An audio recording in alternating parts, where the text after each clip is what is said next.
Əziz dəyərli müsəlmanlar, əziz dəyərli qardaşlar, bacılar, Rəbbimiz buyurur ki, öz kəlamında sən insanları həccə çağır. Qoy onlar yaxından, uzaq yoldan, dəvələrin üzərində gəlsinlər hər tərəfdən, özləri üçün fayda götürsünlər deyə. Və necə bilirsiniz, bugünkü söhbətimiz həcc haqqındadır. Həcc hansı ki, əzəmətli bir ibadətdir və heç də başqa ibadətlər kimi deyil. Elə bir ibadətdir ki, özündə həm tövhidi cəm edib, həm qəlbin əməllərini, həm bədənin, cəsədin əməllərini, bu ibadətdə həm mal sərf etmək var. İnsanlar bu ibadətə görə tərk edirlər vətənlərini, məskənlərini, səbr edirlər yolun məşəqqətinə, izdihama. Ona görə də həcc heç də adi səfər deyil. İnsanların adət etdiyi gəzinti deyil. Əksinə nidadır Allah Teala'dan. Allah Teala'nın çağırışıdır. Təlbiyədir Rəhmanın dəvətinə. Və həcc o ibadətdir ki, tövhid kəlmələri ilə başlayır. Niyyət edəndən sonra həcc etmək istəyən təlbiyə edir Ləbbi üçün. Deyəndə ki, Ləbbeyk Allahümmə ləbbeyk, Allahım eşidirəm, əmrindəyəm. Mənası odur ki, ey Rəbbim, gəlmişəm sənə itaət edərək, əmrinə tabi olaraq, gəlmişəm rahatlığımı tərk edərək, malımı sərf edərək, gəlmişəm məşəqqətə qatlanaraq, Rəbbimin rəhmətinə, məğfirətinə ümid bəsləyərək. Ona görə fikir versək, qədim dövrlərdə həcc etmək heç də rahat deyildi. Məşəqqətli idi, çətin idi. İnsanlar ölkələrindən, şəhərlərindən çıxırdılar, aylarla yol gəlirdilər. Səhranı qət edirdilər. Dəvələrin, atların üzərində aclığın, susuzluğun məşəqqətinə qatılaraq, qorxu içində, yolda olan quldurlardan qaçaraq, qorxaraq. Ona görə qədimdə həccə çıxan üçün deyirdilər ki, itib. Elə ki, qayıdırdı, deyirdilər ki, yenidən dünyaya gəlib, yenidən doğulub. Və bəzisi qayıtmırdı da, həqiqi mənada qayıtmırdı da əhlinə. Lakin bunu ilə yanaşı gəlməkləri davam edirdi. Qəlbləri bağlı idi Rəblərinin evinə, haramına. Ona görə qatlanırdılar çətinliklərə. O çətinliklər bu səbəbdən asan gəlirdi onlara. Çünki bilirdilər ki, Rəblərinə doğru gedirdilər. Onun çağırışına cavab verirdilər. Bugün isə əlhəmdülillah bu çətinliklər aradan qalxıb, əmin-əmanlıq var bu ölkədə, bu diyarda və heç bir də bu əmin-əmanlıq rahat əldə edilməyib. Əksinə, rahatlığı, bu əmin-əmanlığı qoruyanlar var, hansılar ki, səbəbdilər həcc edənlərin ibadətlərini rahat yerinə yetirsinlər deyə çalışırlar ki, bacardıqları qədər onlar üçün bu rahatlığı gətirsinlər. Xidmətlər asanlaşıb, yol əmin-əman olub, məsafə qısalıb. Lakin bunu ilə yanaşı yenə də ibadət səbir tələb edir. Yenə onda məşəqqət var. Yenə bədən üçün çətinlik, əziyyət var. Çünki adət etdiyin rahatlığı tərk edirsən.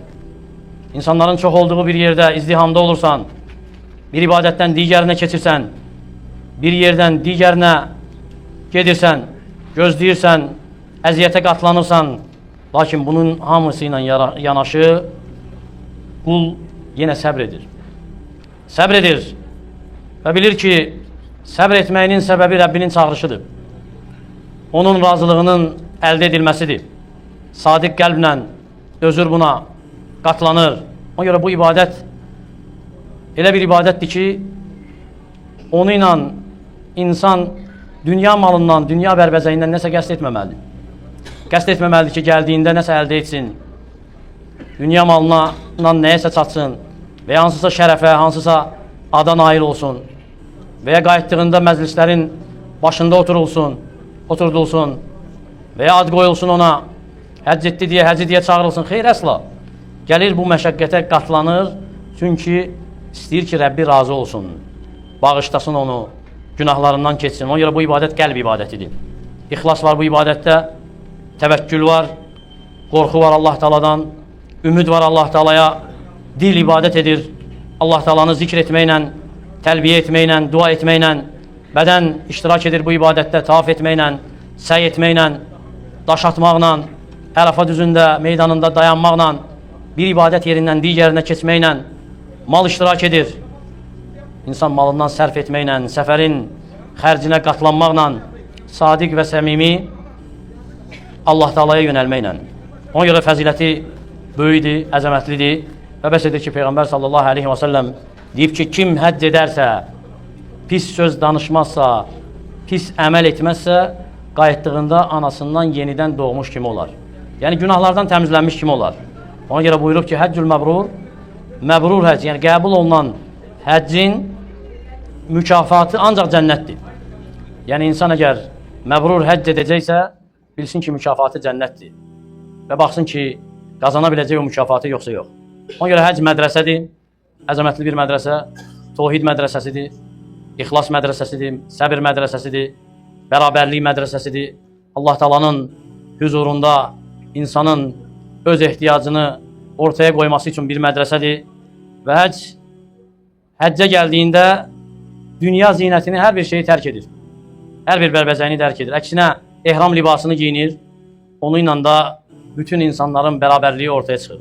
Ona görə zəifin güclüdən heç bir fərqi olmur. Varlının kasıbdan bir fərqi olmur. Bu ibadətdə dünya malının, şərəfinin insanları fərqləndirmək üçün heç bir rolu olmur. Əksinə, ona bu ibadətdən fayda verən nədir? Əməlidir, təqvasıdır, Rəbbinin rəhmətinə ümid bəsləməsidir.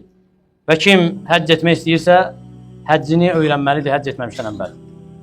İlk öncə gəlməmişdən, həccə çıxmamışdan əvvəl bilməlidir ki, necə həcc edəcək, Peyğəmbər sallallahu aleyhi və səlləm necə edib o əməlləri necə yerinə yetirsin ki, həcci qəbul olmuş əməllərdən olsun. Ona görə də səfərdən qabaq qayıtmalıdır qəlbinə, ən birinci qəlbini düzəltməlidir ixlasla, sonra sadiq, səmimi tövbə etməlidir və tövbəsində damiyyətdə olmalıdır və təlbiyəsi də budur, onu ilə göstərməlidir ki, həqiqətən Rəbbinin itaətinə, əmrinə cavab olaraq gəlib və məqsəd o demək deyil ki, bədənlə Məkkəyə çatasan. Məqsəd odur ki, qəlbinlə Allaha çatasan. Qəlbinlə Allaha doğru gedəsən və çatasan ona. Və buradan da həcc dərsləri başlayır. Həcc dərsləri hansı ki, əzəmətli bir hədisdə cəm olub hamısı. Cəbir radiyallahu anhu, Cəbir ibn Abdillah radiyallahu anhu, Peyğəmbər sallallahu aleyhi və səlləmin həccini vəsf edir bizə böyük bir hədisdə və addım-addım çalışacağıq müxtəsər olaraq, vaxtımızın az olduğundan o əhkamlar hansı ki, Peyğəmbər sallallahu aleyhi və səlləm edib ona baxaq. Ta Mədinədən çıxdığından, ehrama girdiyindən, tavaf etməsindən, Səfə Mərvə arasında səy etməsindən, Ərəfada dayanmasından və digər əhkamlar hansı ki, Cəbir radiyallahu anhu toxunub onlara toxunaq. Ona görə deyir ki, Cəbir radiyallahu anhu hədisdə Məkəsə Rasulullah s.ə.v 9 sinin ləm yəhuc. Peyğəmbər s.ə.v 9 il oturdu, həcc etmədi. 9 il oturdu, həcc etmədi. Elə ki 10-cu il oldu, əmr etdi ki, elan etsinlər ki, həccə çıxacaq. Və deyir ki, Cəbir radiyallahu anhu Mədinəyə çoxlu sayda insan axın etdi. Hamısı istəyirdilər ki, Peyğəmbərin etdiyi kimi etsinlər. Yəni ona tabi olsunlar, onun etdiyi əməli etsinlər. Sonra deyir ki, Peyğəmbər s.ə.v təvhidə təlbiyə etdi. Nə dedi? Dedi ki, bu əzəmətli kəlmələr hansı ki, gəlib hədisdə, o kəlmələri dedi. Dedi ki, ləbbeyk Allahumma, ləbbeyk, ləbbeyk lə şərikə ləkə ləbbeyk, innəl həmdə və ni'mətə ləkə vəl mulk lə şərikə lək. Təvhidə təlbiyə etdi. Kəlmələr hansı ki, hamısı təvhiddir əvvəlindən axırına kimi. Allahım, sənin əmrinə tabi olmuşam. Yəni, eşidəndən sonra bir daha tabi olub gəlmişəm. Sənin əmrindəyəm, sənin şərikin yoxdur, həmd də sənindir, neymət də sənə məxsusdur, mülk də sənə məxsusdur, sənin heç bir şərikin yoxdur. Ona görə də həcc etmək istəyən bu mənaları öyrənməlidir həcdən əvvəl. Və bilməlidir ki, bu əhkamlar hansı ki, Peyğəmbər sallallahu aleyhi və səlləm öyrədib ümmətinə deməklə ki, xudu anni mənasikakum, məndən həccinizin əhkamlarını götürün. Bu, İslamın əzəmətli şuarlarıdır. İslamın əzəmətli şuarları hansı ki, kim onu əzəmətləşdirərsə, bu onun qəlbinin təqvasıdır. Və Allahdan diləyirəm ki, Allah Taala bizə bu əhkamları öyrənməkdə kömək olsun və faydalı etsin bu əhkamları bizim üçün və səbəb olsun aldığımız bu elm həccimizin məbrur olmağına, qəbul olan həclərdən olmağına və sözsüz ki, Peyğəmbər sallallahu aleyhi və səlləm ümmətinə ən son əmri həcc etməkdə təməttü həccini qəsd edib. Təməttü həcci, hansı ki Peyğəmbər sallallahu aleyhi və səlləm səhabələrinə əmr etdiyi son həccin növüdür. Ona görə deyir ki, ümrə həccə daxil oldu qiyamətə qədər. Və Peyğəmbər sallallahu aleyhi və səlləm barmaqlarını bir-birinin içinə taxır. Və təməttü həcci odur ki, zəvvar ilk gəldiyində ümrə edir. Sonra ümrəsini bitirəndən sonra ehramından çıxır, gözləyir həcci. Və həcc də başlayır Zilhiccə ayının 8-i. Və biz sözsüz ki, ümrəyə toxunmayacaq. Çünki ümrə artıq etmişik və qabaqda bizi həcc gözləyir. Və həccin əhkamlarını qısa da olsa üstündən keçəcəyik. Və Zilhiccə ayının 8-i tərviyə günü adlanır. Niyə məhz tərviyə günü adlanıb Zilhiccə ayının 8-i? Çünki həmin gün həccə çıxanlar özləri ilə su götürürdülər. Həmin gün həccə çıxanlar özləri ilə su götürürdülər. Elə ki, tərviyə günü olduğunda Zilhiccənin 8-i Peyğəmbər sallallahu aleyhi və səlləm həccə niyyət edib. Yəni, həcc edən Zilhiccə ayının 8-ci həccə niyyət edir olduğu yerdən. Ehtiyac yoxdur miqata çıxmağa, ehtiyac yoxdur hər hansı bir yerə getməyə. Olduğun yer, yəni qaldığın məkandan, yəni oteldən, evdən fərq etmir. Həccə çıxırsan və olduğun yerdə də təlbiyə edib ehrama girirsən. Və ehramın əhkamlarını da bilirsiniz. Ehramın əhkamları ümrədə olan ehramın əhkamlarından fərqlənmir. Necə ki, ümrəyə ehrama girdiyində yuyunurdun, ətirlənirdin, yəni ətir bədənə vurursan, ehrama yox.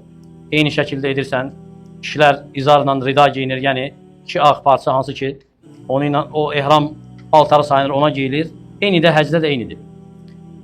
Ehramı giyəndən sonra təlbiyə edir və ya niyyət edir, sonra təlbiyə edir, həccə daxil olur. Və niyyət edəndə də deyir ki, ləbbeyk Allahumma həccən. Və kim ki, bundan əvvəl həcdə olub və yaxınlarından vəfat etmiş kimin əvəzinə həcc edəcəksə, niyyətində həmin kəsin adını çəkir. Deyir ki, ləbbeyk Allahumma həccən ən Əhməd, məsələn. Sonra təlbiyə edir, ləbbeyk Allahumma ləbbeyk, ləbbeyk lə şərikə ləkə ləbbeyk, innəl həmdə və ni'mətə ləkə vəl mulk lə şərikə lək. Və təlbiyə də davam edir həcc boyu, ta ki Zilhiccənin onu, yəni bayram günü böyük cəmaratı daşıyana qədər. Yəni insanlar onu böyük şeytan kimi tanıyır. O sonuncu daşı atana qədər o tərbiyəyə davam edə bilər, arada kəsib dayana bilər və yenidən təkrarlaya bilər. Və ehramına dedi ki, olduğu yerdən girir. Sonra Minaya doğru çıxır. Peyğəmbər s.ə.v Zilhiccənin 8-i. Və Minada Peyğəmbər s.ə.v zöhrü qılıb, əsri qılıb, məğribi, işanı və sübhü qılıb. Və Minada olduğu vaxtda namazları hər birini öz vaxtında qılıb, lakin qısaldıb. Elə ki, Zilhiccə ayının 9-u səhər fəcr namazını qılandan sonra hava biraz işıqlanıb, Peyğəmbər sallallahu aleyhi və səlləm Zilhiccə ayının 9-u Ərafaya gedib. Və Zilhiccə ayının 9-u həcc günüdür. Çünki Ərafada dayanmaq həcc odur. Deyib ki, sallallahu aleyhi və səlləm Əl-Həccü Ərafə. Həcc Ərafadır. Yəni kim Ərafada dayanmazsa həmin gün, günəş zeniti keçəndən sonra gün batana qədər və ya Müzdəlifə gününün sübhünə qədər gəlib çatsa, onun həddi sayılar. Lakin bu müddətdə dayanmazsa, harada dayanırsa dayansın, Ərafada dayanmayıbsa, həcci sayılmaz, həcc etmiş sayılmaz. Ona görə həcc Ərafadır. Dayanmalıdır Ərafada, hansı ki bəlli ərazidir, nişanələrlə bilinir və görəcəksiniz inşallah getdiyinizdə, Allah təala müvəffəq etsə, görəcəksiniz ki, o ərazidə Ərafanın nişanələri var, hansı ki onun içində dayanmalısan. Ehtiyac deyil, Ərafada olduğunda çıxıb nəsə axtarasan, hansısa dağı, hansısa ağacı, hansısa çölü, olduğun yerdə dayanıb ibadət verirsən. Yəni Ərafa üçün olan ibadət də duadır. Və Peyğəmbər s.ə.v Zilhiccə ayının 9-u çıxıb Ərafaya. Günəş biraz çıxandan sonra gedib Ərafaya və yol boyu təkbir edib, təlbiyə edib, əshabı da həmçinin o ilə bərabər bəzisi təlbiyə edib, bəzisi təkbir edib və heç birinə də inkar edilməyib. Göstərir ki, icazəlidir həm təkbir, həm təlbiyə. Sonra Peyğəmbər s.ə.v gəlib Nəmira deyilən yerdə dayanıb. O da Ərafaya yaxın bir yerdir. Və hal-hazırda izdihama görə bütün zəvvarlar orada dayana bilmir. Hara aparılır, orada dayanılır. Və Peyğəmbər s.ə.v orada dayandıqda onun üçün çadır qurulub, kölgələnib orada. Günəş zeniti keçməmişdən qabaq. Və elə ki, günəş zeniti keçib, Peyğəmbər s.ə.v Urana deyilən yerə gəlib, vadiyə gəlib. Dayanıb orada. O da Ərafaya yaxın bir yerdədir. Orada insanlara xütbə verib, moizə edib, xatırlama edib, hansı ki, çoxumuz onu vida xütbəsi kimi tanıyır. Sonra insanlara zöhrlə əsr namazını qıldırıb. Zöhrlə əsr namazını qıldırıb. Zöhrün vaxtında qısaldılmış və birləşdirib namazdan. Yəni azan verilib, bir azan verilib, zöhr namazı qılınıb və sonra iqamə, daha doğrusu azandan sonra iqamə verilib, zöhr qılınıb, sonra zöhr bitəndən sonra iqamə verilib, əsr qılınıb. Onlar arasında heç nə qılmayıb. Sonra Peyğəmbər sallallahu aleyhi və səlləm namazı bitirdikdən sonra Ərəfəyə daxil olub. Və Cəbəl Rahmə deyilən yerdə dəvəsini saxlayıb, dəvəsinin sinəsini daşlara yönəldib, daşlara tərəf yönəldərək əllərini qaldırıb ta gün batana qədər dua edib. Bu demək deyil ki, Peyğəmbər sallallahu aleyhi və səlləm başqa işlə məşğul olmayıb, yox. Peyğəmbər sallallahu aleyhi və səlləm dua etməsi ilə yanaşı əshabının əhvalı ilə də maraqlanıb. Və gəlib ki, necə ki İbn Abbasdan radiyallahu anhudan Peyğəmbər sallallahu aleyhi və səlləmin səhabələrindən birini dəvəsi yıxır üzərindən və boynu sınır. Peyğəmbər sallallahu aleyhi və səlləm əmr edir, o kəs yolulsun sidirlə, kafir vurulsun ona. Lakin əmr edib ki, ətirlənməsin, ətir vurulmasın ona və üzü bağlanmasın. Və deyib ki, o kəfəni 2 ehram paltarıdır. Qiyamət günü o təlbiyə edərək qalxacaq. Ona görə əmr edib ki, üzü bağlanmasın. Və həmçinin həmin günün ən xeyirli əməli dedi ki, duadır. Və ən xeyirli dua təhlildir, yəni la ilahə illallah deməkdir. Ona görə gəlib ki, deyir ki, sallallahu aleyhi və səlləm, mən və Peyğəmbərlərin Ərəfa gecəsi dediyi ən əfsəl dua la ilahə illallah vahdehu la şərikə ləhul mulku və ləhul həmd və hu alə kulli şeyin qadir. Bu duadır. Və bəzən təlbiyəyi artıra da bilər. Deyə bilər ki, innəl xeyrə xeyrəl əxirə. Həqiqətən xeyr axirət xeyridir. Və Peyğəmbər s.ə.v təlbiyə edərək, dua edərək dedi ki, dayanıb gün batana qədər. Və gəlib o günün, Ərəfa gününün fəziləti haqda ki, Allah Teala o gün yaxınlaşar bəndələrinə. Və mələklərin önündə fəxr edər o bəndələrlə. Deyər ki, budur, baxın, bəndələrin saçları dağınır, toz içində gəliblər, yəni mənim çağırışıma cavab verərək. Və bəzi rəvayətlərdə gəlir ki, Allah Teala deyər ki, onlar nə istəyir? Və deyiblər ki, alimlər, Allah Teala'nın bəndələri ilə fəxr etməsi mələklərin önündə dəlildir ki, Allah Teala orada dayananları bağışlayıb. Çünki günahkar bəndə ilə Allah Teala fəxr etməz. Və həmçinin həmin günü sünnədir ki, oruclu olmasın həcc edən. Oruç tutmasın. Ona görə Ümmü Fadıl bintil Həris deyir ki, insanlar şək etdilər, tərəddüd etdilər. Peyğəmbər sallallahu aleyhi və səlləm o gün oruç tutub yoxsa yox. Ona görə əməli olaraq yoxlamaq istədilər. Və bir qədəhdə Ümmü Fadıl süd göndərir Peyğəmbər sallallahu aleyhi və səlləmə. O da dəvəsinin üzərində o südü içir, o qədəhdə olan südü içir, göstərir ki, Peyğəmbər sallallahu aleyhi və səlləm oruc deyil. Çünki həmin gün Ərəfada olanın güclü olması üçün oruc olmaması lazımdır. Baxmayaraq həmin günün orucu fəzilətli orucdur. Həcc etməyən tutsa, onun keçmiş və gələcək günahları bağışlanır. Necə ki, Peyğəmbər sallallahu aleyhi və səlləm buyurub ki, ümid edirəm ki, Allah Teala o günün orucu ilə keçmiş və gələcək günahları bağışlayar. Və həmçinin Peyğəmbər sallallahu aleyhi və səlləm o gün etdiyi əməl dedi ki, duadır. Ona görə Peyğəmbər sallallahu aleyhi və səlləmin o əməlini nəql edir bizə Usama ibn Zeyd radiyallahu anhu. Deyir ki, Peyğəmbər sallallahu aleyhi və səlləm miniyinin tərkində idim. Əllərini qaldırıb dua edirdi. Və miniyi tərpətdi onu, yəni sirkələdi biraz onu. Dəvəsinin üzəngisi düşdü əlindən, yəni yüyəni bir əli ilə onu götürməyə çalışdı, tutmağa çalışdı. Digər əli hələ də yuxarıda dua etməkdə davam etdi. Dua etməkdə davam etdi. Və elə ki, günəş batdı həmin gün, Peyğəmbər s.ə.v oradan çıxıb Müzdəlifəyə gəlib. Oradan çıxıb Müzdəlifəyə gəlib, tələsmədən, rahat, sakitlikcə insanlara tövsiyə edərək ki, sakit, yavaş-yavaş. Elə ki, boşluq tapırdı, sürətlə hərəkət edirdi Peyğəmbər s.ə.v. Və elə ki, Müzdəlifəyə çatıb, Peyğəmbər s.ə.v məğriblə işanı Müzdəlifədə qılıb. Məğrib işanı Müzdəlifədə qılıb və onlar arasında heç nə qılmayıb. Və alimlər ixtilaf ediblər ki, işanı qılandan sonra Peyğəmbər s.ə.v vitr namazı qılıb yoxsa yox. Çünki Cəbir radiyallahu anh deyir ki, Peyğəmbər sallallahu aleyhi və səlləm Müzdəlifəyə çatdığında məğrib işanı qıldı, sonra yatdı. Lakin gəlib bəzi rəvayətlərdə ki, Peyğəmbər sallallahu aleyhi və səlləm Müzdəlifə gecəki bəzi qadınları, yəni zəif insanları, bəzi qadınları, Bəni Əbdülmuttalibin cavan oğlanlarını bu qadınlarla bərabər Müzdəlifədən yola salıb binaya. Ona görə İbn Abbas deyir ki, dizimə vururdu, deyirdi ki, ey oğlum, fəcri qılmamış daşı atmayın. Fəcri qılmamış daşı atmayın. Deyiblər ki, alimlər, Peyğəmbər s.ə.v ayılıb gecə, Müzdəlifə gecəsi və ehtimal olunur ki, qılıb, bitirir orada. Lakin Cəbir radiyallahu anh'ın hədisinə götürsək, Peyğəmbər s.ə.v məğrib işanı qılandan sonra yatıb və Müzdəlifədə də gecələmək vacib əməllərdəndir. İcazə verilib qadınlara, zəiflərə gecə yarısından sonra çıxa bilər. Və Peyğəmbər s.ə.v Müzdəlifədə səhər sübh namazını da orada qılıb.